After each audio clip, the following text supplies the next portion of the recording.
अस्सलामुअलैकुम नाजरीन, आप देख रहे हैं केडन चैनल और मैं हूं आपकी मेज़बान शाइस्ता खान। प्रोग्राम अब तक लेकर आपकी खिदमत में हाजिर। तो नाजरीन, आइए जानते हैं आज हमारी वादी कश्मीर में क्या सूरत हाल रही। मजीद मालूमात के लिए आइए जानते हैं हमारे रिपोर्टर अरशद फारूक की जुबान। मुल्क में कोरोना से मजीद 3,37,000 मुतासिर, 488 अमवात। मरकजी वज़ीर सेहत के मुताबिक हिंदुस्तान में गुज़श्ता 24 घंटों के दौरान कोरोना के 3,37,704 केसेज रिपोर्ट हुए। ये गुज़श्ता रोज से 9,550 कम है। इसी दौरान 488 अफराद की जान चली गई और 2,42,676 अफराद ने शफायाबी हासिल कर ली।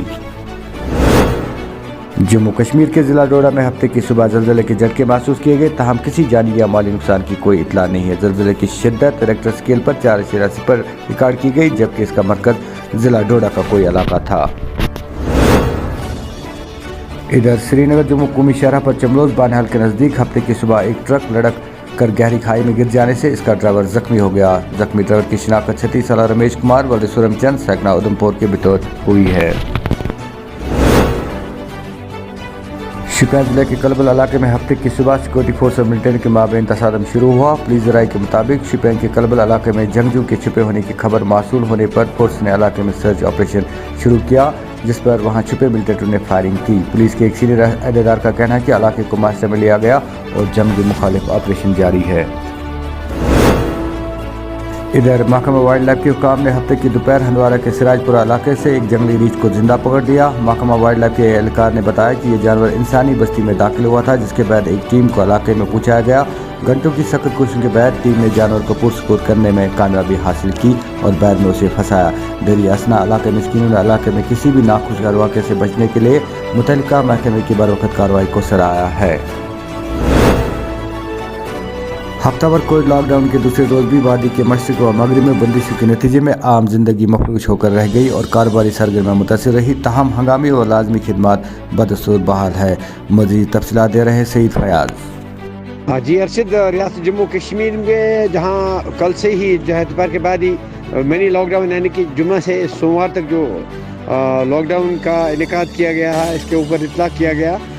कल दोपहर के बाद ही ऐलान शुरू हो गए थे इंतज़ामिया की जानिब से कि अब जो है लोगों को दुकानें बंद करके घरों की तरफ जाना चाहिए।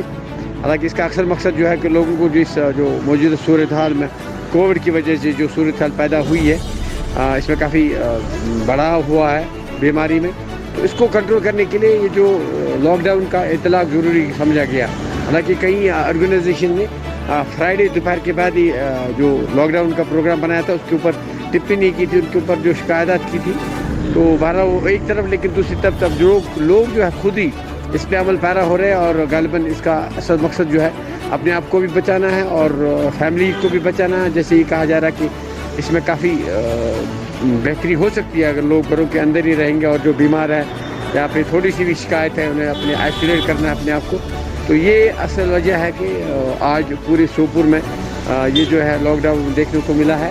इंतज़ामिया जो है सुबह से ही मुतारिक हुई थी, लोगों को कहा जा रहा था कि घरों के अंदर ही रहे, बाहर आने की ज़रूरत नहीं है। और इतना भी कहा गया कि अस्पतालों के अंदर जाने की बहुत कम ज़रूरत है, क्योंकि गैर ज़रूरी तो अस्पताल का दौरा करना या फिर वहाँ जाना, तीमारदारी करना, इन चीज़ों से इंतजाम किया जा सकता है।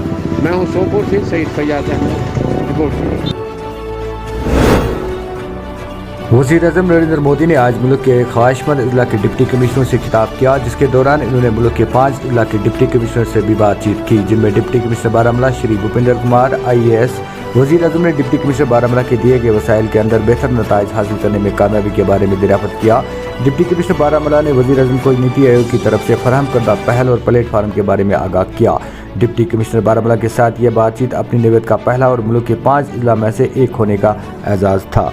माननीय मुख्यमंत्री जुड़े हुए हैं, वो भी मानेंगे कि उनके यहाँ आकांक्षी जिलों ने कमाल का काम किया है। साथियों, एस्पिरेशनल डिस्ट्रिक्ट्स, इसमें विकास के इस अभियान ने हमारी जिम्मेदारियों को कई तरह से एक्सपांड और रीडिजाइन किया। हमारे संविधान का जो आइडिया और संविधान का जो स्पिरिट है उसे मूर्त स्वरूप देता है।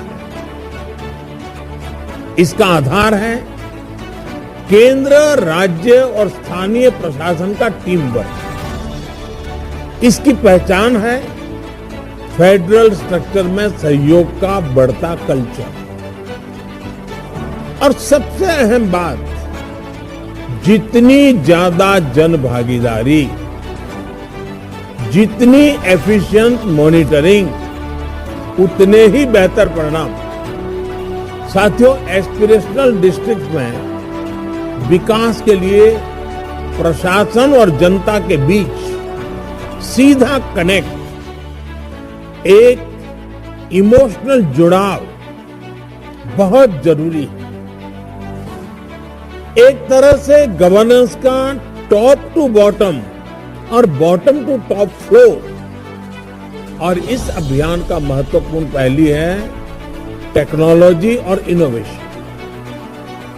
जैसा कि हमने अभी के प्रेजेंटेशन में भी देखा, जो जिले टेक्नोलॉजी का जितना ज्यादा इस्तेमाल कर रहे हैं, गवर्नेंस और डिलीवरी के जितने नए तरीके इनोवेट कर रहे हैं, वो उतना ही बेहतर परफॉर्म कर रहे हैं। उसी के बारे में जानकारी दी पिछले 3 सालों से किस तरीके से हमारे डिफरेंट सेक्टर्स हैं, चाहे वो हेल्थ सेक्टर था जहाँ पे हमारी इम्यूनाइजेशन का कवर बढ़ा, हमारी जो मैटरनल और चाइल्ड हेल्थ की सर्विसेज हैं वो इम्प्रूव हुई, किस तरीके से नए मेडिकल कॉलेज के आने से नर्सिंग केयर फैसिलिटीज़ किस तरीके से इम्प्रूव हुई, किस तरीके से रेफरल्स में रिडक्शन हुई।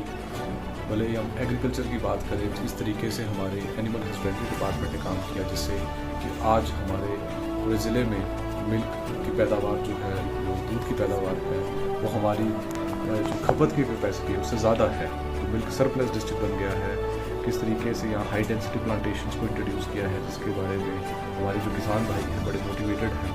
और किस तरीके से हम प्रयास कर रहे हैं कि डबल क्रॉपिंग को बढ़ावा दिया जाए, ताकि हमारे यहाँ पे जो मस्टर्ड ऑयल की प्रोडक्शन है उसमें किस तरीके से इजाफा हो। तो यही चंद बिंदुओं थी जिनके ऊपर मौका मिला बात रखने का। और मुझे अच्छा लगा कि इस प्रोग्राम के तहत जिस तरीके से हमारे तमाम फील्ड फंक्शनरीज जो हैं, तमाम ऑफिसर जो अलग अलग डिपार्टमेंट्स के हैं, वो एक सोच के साथ कन्वर्ज करके अपनी रिसोर्सेज को वो काम कर रहे हैं। और मुझे यही उम्मीद है कि हमारे आने वाले समय में कि हमारी जो इम्प्रूवमेंट है इन इंडिकेटर्स पे, जो आइडेंटिफाइड इंडिकेटर्स हैं, इनमें और मज़ीद इसमें इजाफा होगा और बेहतर सर्विसेज लोगों को। इस डे की अहमियत हमारी डेमोक्रेसी में बहुत ज़्यादा है, क्योंकि इस दिन हम एक अपील करते हैं हमारे जो न्यूली एलिजिबल वोटर्स हैं, जिन्होंने 18 साल की एज अटेन करी है, वो एनरोल करते हैं और उन एज ए वोटर उनके अवेयरनेस को इंक्रीज़ करने के लिए ये डे सेलिब्रेट किया जाता है।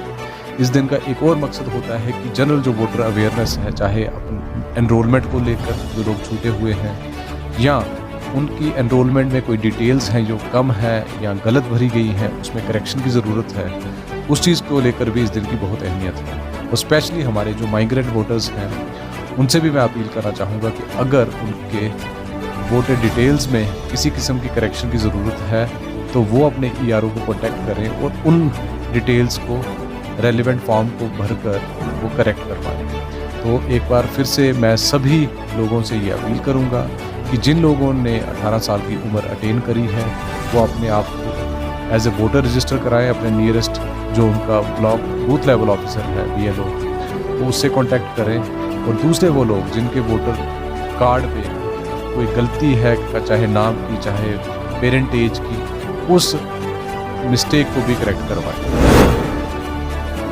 महकमा मौसमियात की पेशन गोई के मुताबिक वादी कश्मीर के मैदानी इलाकों में बारिशें, जबकि बालाई इलाकों में हल्की बर्फबारी हुई। वादी के मशहूर सियाहती मकामात गुलमर्ग और पहलगाम में गुज़श्ता 24 घंटों के दौरान बिलतरतीब करीब 12 सेंटीमीटर और 3.5 सेंटीमीटर ताज़ा बर्फ जमी हुई है। बता दें कि महकमा मौसमियात की पेशन गोई के मुताबिक वादी कश्मीर में अगले 24 घंटों के दौरान हल्के से दरमियाने दर्जे की बर्फबारी मुतवक्का है। तो नाजरीन, आप देख रहे थे प्रोग्राम अब तक, जिसे आपकी खिदमत में हाजिर किया शाइस्ता खान ने, और इस प्रोग्राम में ताउन रहा हमारे एडिटर सोफी सजाद का। तो नाजरीन, देखते रहिए KTN का पेश करदा प्रोग्राम अब तक। दीजिए इजाजत, अल्लाह हाफिज।